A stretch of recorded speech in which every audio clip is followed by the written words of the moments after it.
Tu veux passer le permis moto, tu veux ressentir cette liberté, tu veux faire partie de la famille, sache que d'abord, tu vas raquer, tu vas stresser, tu vas t'énerver, tu vas te désespérer, tu vas peut-être même pleurer. Mais en vrai, ça vaut le coup de ouf. Dans un premier temps, tu te rends dans une auto-école. Pour prendre les informations, ils vont t'expliquer les différentes étapes, les pièces à fournir, etc.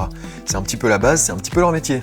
Après, ou avant d'ailleurs, tu t'inscris sur ANTS. ANTS, c'est le site du gouvernement qui s'occupe des permis de conduire, des cartes grises et tout ce qui touche au véhicule. C'est un petit peu comme le site des impôts, c'est nébuleux, mais tu vas t'en sortir. Ensuite, il te faut le code, moto.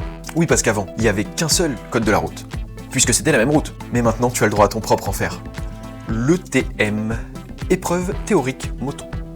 Un QCM de 40 questions, avec des trucs du genre « Que fait un sidecar sur de la neige fondue ?» Et comme pour le code voiture, t'as plein d'applications qui te permettent de faire des séries d'entraînement, et pour l'examen, il faut s'inscrire sur le site de la Poste. Ça y est, t'as fini tes nuits blanches, t'as enfin ce putain de code. Let's go maintenant, il faut que tu t'équipes. Il faut savoir que l'équipement de base, c'est déjà un budget. Il faut compter environ 500 €, parce que ce qui est obligatoire, c'est le casque et les gants, mais je te conseille fortement d'investir très rapidement dans une veste, un pantalon et une paire de chaussures adaptées.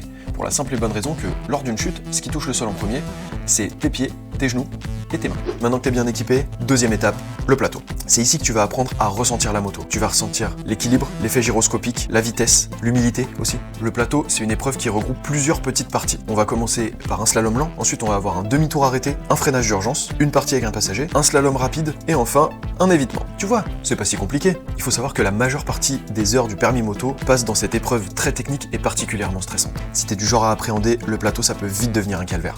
Mais sache que plus dure sera l'épreuve, plus grande sera la récompense. Ne te formalise surtout pas sur les échecs, c'est ce qui nous permet à tous de progresser, et personne ne progresse à la même vitesse. Ça y est, t'as fini de manger des plots?